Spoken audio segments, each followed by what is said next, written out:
Assalamu alaikum everyone. I hope all of you are doing well. So in this video, I will be explaining about Samuel Taylor Coleridge and his literary criticism. So let's start. So Samuel Taylor Coleridge was born at Ottery St. Mary, Devonshire on October 21st, 1772.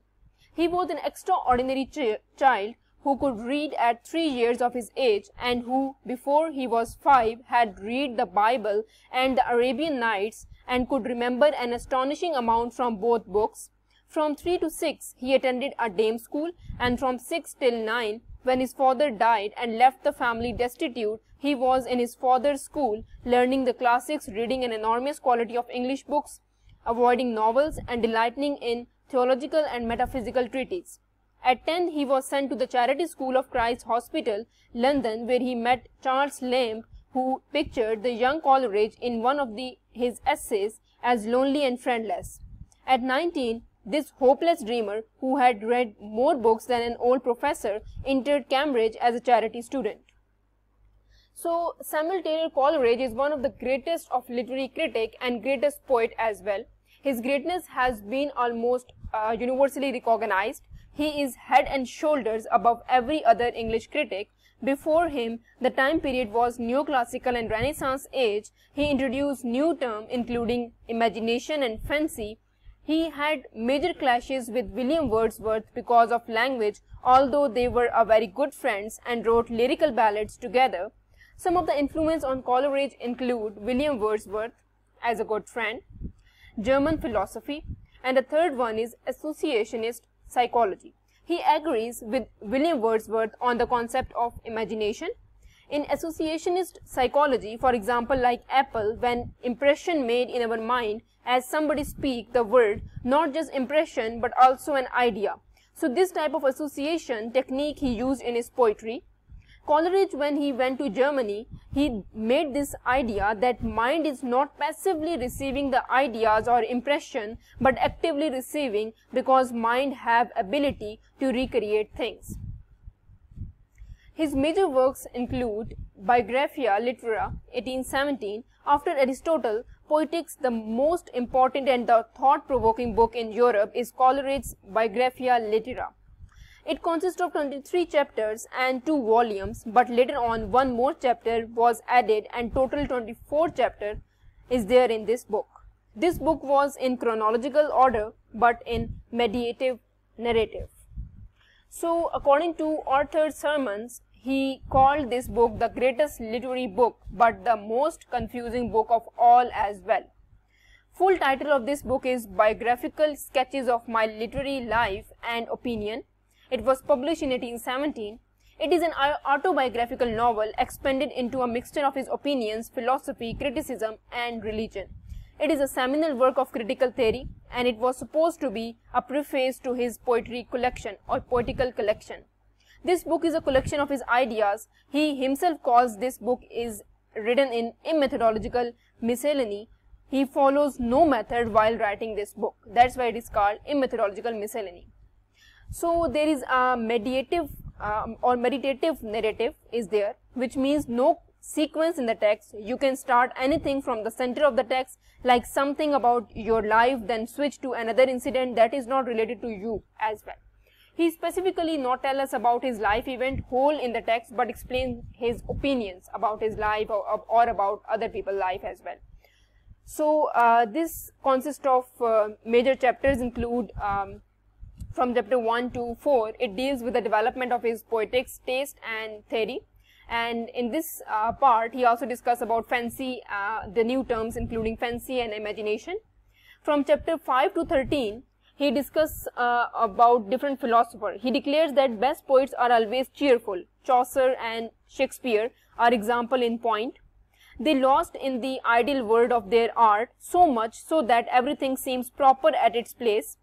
Commenting on the poetry of Southey, he declares that a critic must work not on the principle but on inspiration, and that the critic who finds fault only tell nothing. So from chapter 14 to 18, he once again discussion on imagination and fancy, and he also talk about an idea on poem, secondly of poetry, and thirdly of poet himself. So he talk about poem and poetry as well as poets. So from chapter 18 to 23, he again gave some repetitive ideas that he discussed in chapter 1 to 4 or 5 to 13 or 14 to 18. So why he wrote this book? William Wordsworth wrote preface to Lyrical Ballads in which he shared his thoughts about poetry. So he also wanted to write a book in which he shares his personal opinion about poetry. Coleridge wanted Biographia Litera to be published in preface like William Wordsworth preface. In this book, his intention was not to criticize his friend William Wordsworth, but when he explained his thought to the people, his thoughts were contradicted with William Wordsworth. Unintentionally, he criticized it. So his views about poetry in his books include: he argues that poetry is always artificial, it is not natural. It is a voluntary act carried out by the poet, but Wordsworth said poetry is natural. As he stated, poetry is spontaneous overflow of ideas recollected in tranquility, according to William Wordsworth. But Coleridge rejects his ideas that poetry is artificial. Artificial means you are putting some effort in language. Coleridge said that poets think a lot before he writes. He focuses on each and every element of poetry like meter, rhyme, diction, and when he is done writing poetry, he read and edited it.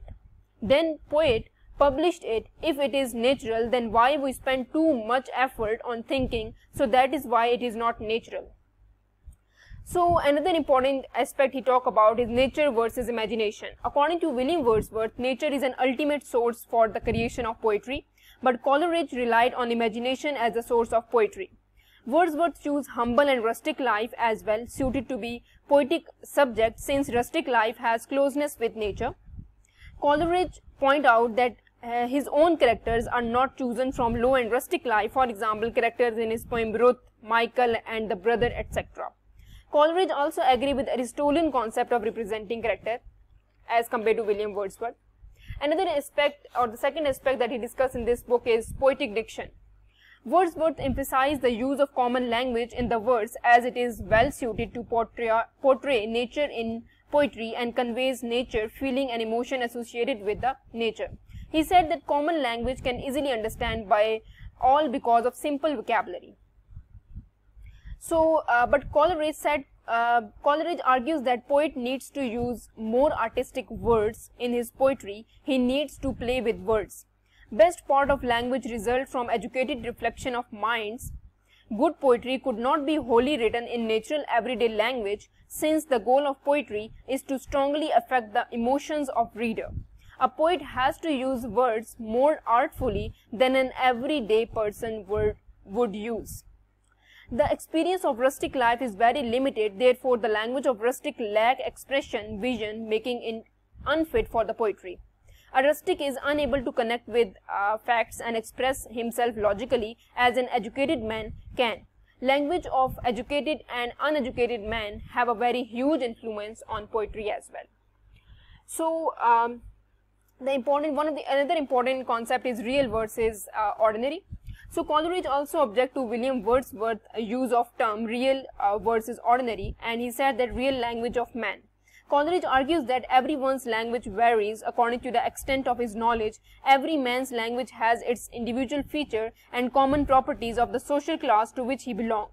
Coleridge opines that the word real should be replaced with the word ordinary.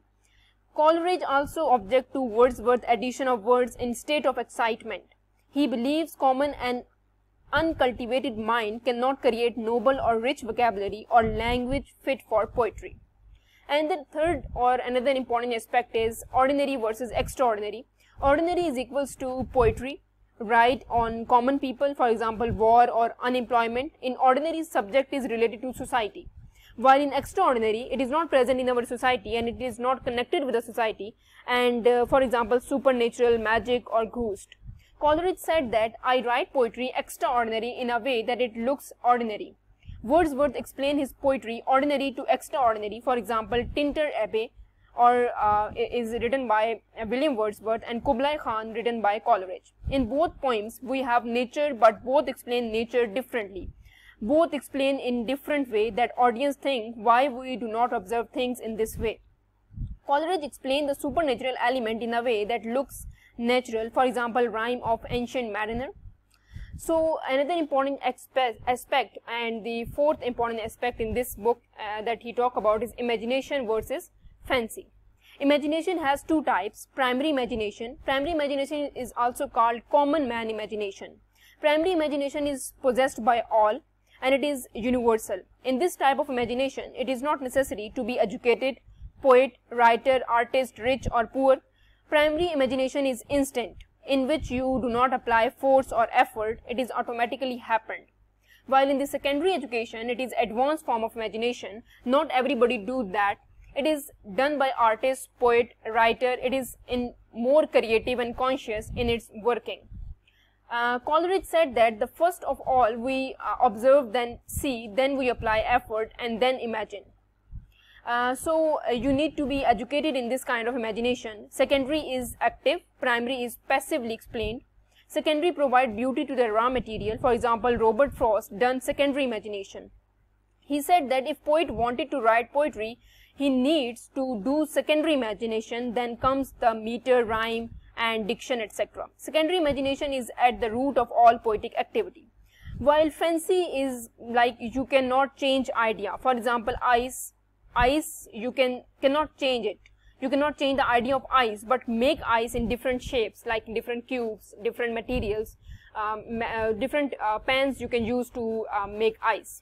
You adjust idea, or you can adjust a lot of ideas according to your own way, but you do not change it. Ideas must be same. It is a kind of memory. It is not creative. It does not unity or fuse. It is called fancy, that you cannot alter it. So another important thing is that what is the difference between Wordsworth and Coleridge criticism. So William Wordsworth said that there is no difference between the language of prose and metrical composition. But according to Coleridge, he said that there is a difference, or ought to be an essential difference, between the language of prose and poetry. Coleridge also disagreed with William Wordsworth regarding the statement that if there is an essential difference between, there is not an essential difference between the language of prose and poetry. Coleridge argues that the language of written prose obviously differs from that of common conversation in the same way reading differs from talking. So the second difference is, he said that meter is artificial element according to William Wordsworth, or it is an artificial decoration, while according to Coleridge, he said that meter is an essential organic part of the poem. Without that, poem is incomplete. The third difference that he says, William Wordsworth says that the use of common language in order to write poetry. But according to Coleridge, we need to use lofty language or well-crafted language in order to write poetry.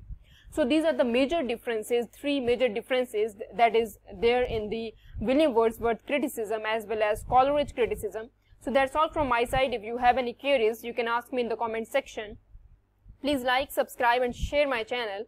Thank you for watching.